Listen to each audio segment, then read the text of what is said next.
demonstrating its presence and reinforcing deterrence through military exercises. And we can even think of exercises as serving a role between potential adversaries, helping to reduce tensions between them. So could you just tell us a bit in general terms about how each of these three dynamics are playing out in East Asia? Well, I think you've captured it very nicely as to what the purpose of the exercises are. But as you know, in the Asia-Pacific region, we do hundreds of exercises, and we use the term combined because that brings the countries together. Most often in Asia, they tend to be bilateral exercises, meaning two countries that are exercising in particular areas. We in the United States like to do more multilateral exercises, bringing in more parties into the process. As you said, they serve many functions. They demonstrate our presence, they demonstrate our commitment to the security and the prosperity of the region. They enable political relationships to evolve with the military underpinning, the security underpinning. But they also are great for our people to be able to practice their skills, but to be able to do it with, in my case, the Navy, sailors of other countries. And you build relationships that are extraordinarily important. All too often we focus on the exercise proper, when the ships get together at sea and you do various evolutions. But these exercises are really months in the planning. And the activities that take place between the planners from the United States and the other country or other countries really begin to develop relationships that are lasting, that they are there to be used or to be re-energized. For example, if there's a disaster that strikes the region, it is not uncommon, for example, when we have an event, an earthquake or a tsunami or a typhoon, and we know we're going to be working with the other countries, the first place you go to is your contact list of the planners that you've worked with on other exercises. So the value of these exercises that we run are significant, and they're very, very valuable. And again, not just the exercise itself, but the whole planning process, the discussions that take place, the relationships that build, really important for our role in the region, and they contribute greatly to the security of the region. When you think about how exercises in the region are evolving, I'm curious for your thoughts on how China's role in exercises may be shifting. In particular, has the leadership of the People's Liberation Army changed their views, insofar as you can tell, towards combined exercises in the region? And how has the relationship between the U.S. and China been shifting when it comes to military exercises? Well, I think the PLA has changed their views a bit. What we've seen recently, for example, a major development was the participation of the PLA Navy in the Rim of the Pacific exercise. We've seen recently a humanitarian exercise in Hawaii with PLA forces that are there. But it seems to me still to be a bit lopsided. In other words, the PLA is participating in exercises that we're hosting, and I think that's a very positive thing.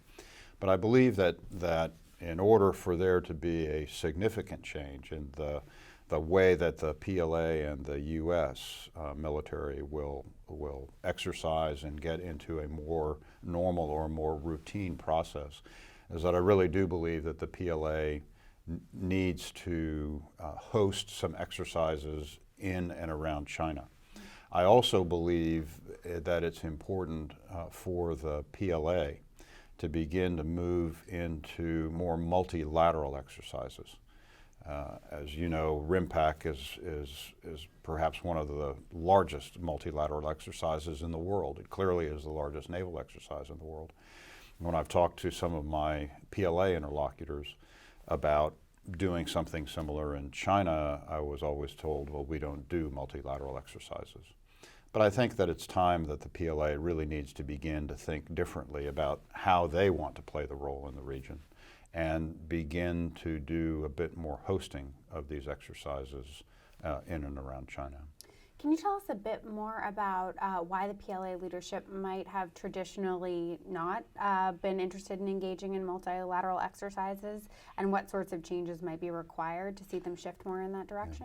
Well, I think that one, multilateral exercises are far more complex. They take into account not only different militaries, but also in the region you have to take into account the different politics that may exist among the various countries. I think the bilateral is much easier. It is something that they have been doing for a long time.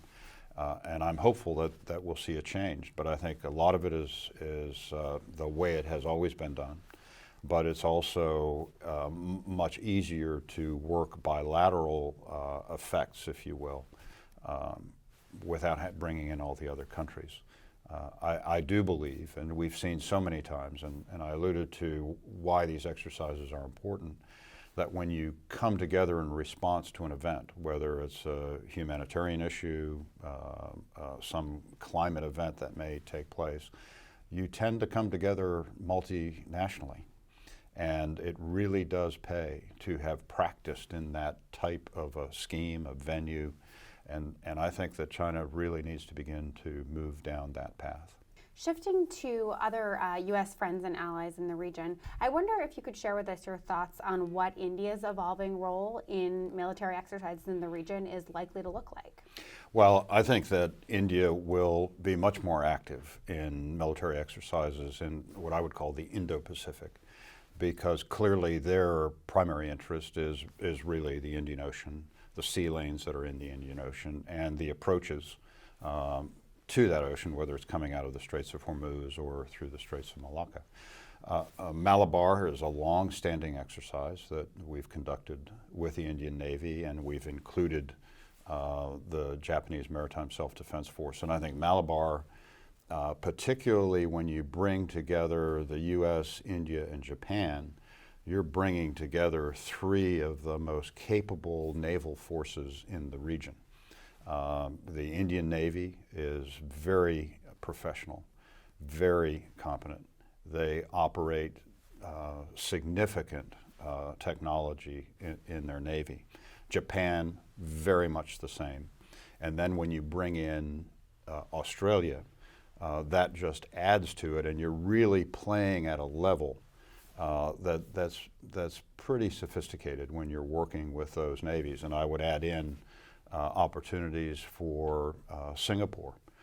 Small Navy, but extraordinarily competent, extraordinarily professional, and very comfortable with working out of the region. As you may know, the Singaporeans have contributed significantly with some of the coalition task forces in the North Arabian Sea and in the Gulf. So I think that there's tremendous potential to really step up the level of exercises among India, Australia, the United States, and as I said, Japan and Singapore as well. So I think that you will begin to see more exercise activity, more complex exercise activity, because as you may know, the Indians also operate aircraft carriers. They're very competent submariners. So I think you're going to start to see some of that play out in the coming years. AMTI and many major media outlets around the world have recently been paying some very close attention to China's building activities in the Spratly Islands in the South China Sea. Should we expect to see an increase in military exercises in the South China Sea in the coming years? And if so, would you anticipate that these will be exercises that involve more countries, that are longer in duration, that are targeting specific locations that they might not have operated around before? What is sort of your vision of the role that combined exercises might play in managing the tensions in the South China Sea? I think that the exercises can go a long way to managing tensions. That said, I'm not sure that we're going to see a rapid rise in the level of activities because, as you well know, there are other disputes that are in play in the South China Sea. And so operating in that area is always quite sensitive. And so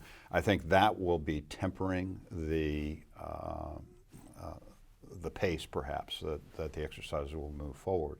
I also believe that what we will see, perhaps China, just exercising more unilaterally in the South China Sea, which will be very discomforting for the countries in the region.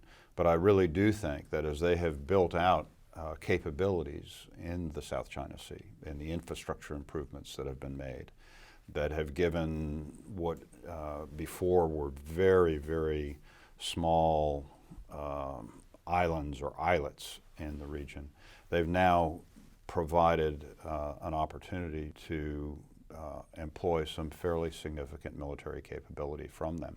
And so I think the first thing we will probably see is more Chinese unilateral activity, an assertion of their views with regard to the South China Sea. I think that that will cause other countries to want to exercise and participate, but in the background will be some of these underlying sensitivities among the countries in the region.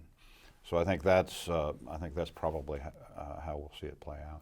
Can you talk a bit about how resourcing affects the future of military exercises in the Pacific and elsewhere? I think it's a very real fact that has to be considered, and it's easy to say, well, let's go do an exercise with country X or country Y, but there are really several factors that come into play in an exercise. One is the political relationships that exist, and are the countries comfortable operating militarily with one another. Then there is the question of military compatibility. And because the region has such a range of countries with varying levels of military technology and experience, you have to take a look at that. But then you really come down to the fact that, do you have the forces that can be put toward that exercise, or are they off doing other things? Are they back in a maintenance period?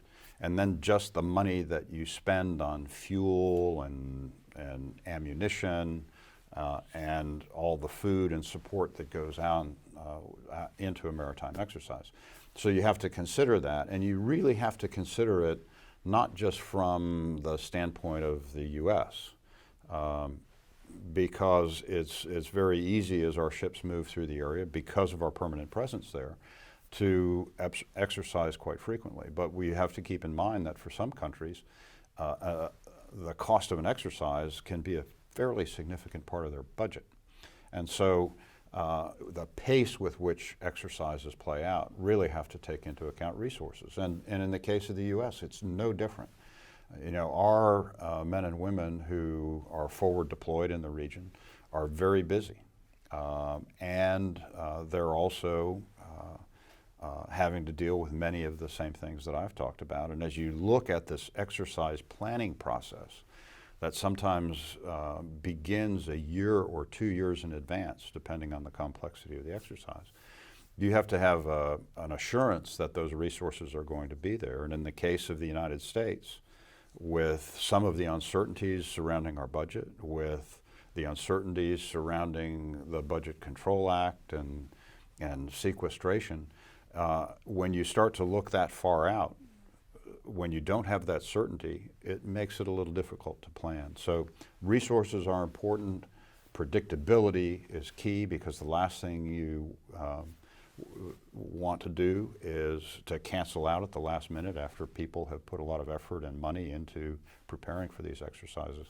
So resources is always pretty significant for all the countries that are participating. Terrific. Admiral Rephet, thank you so much for joining us today and for sharing your wisdom. My pleasure. Thank you very much.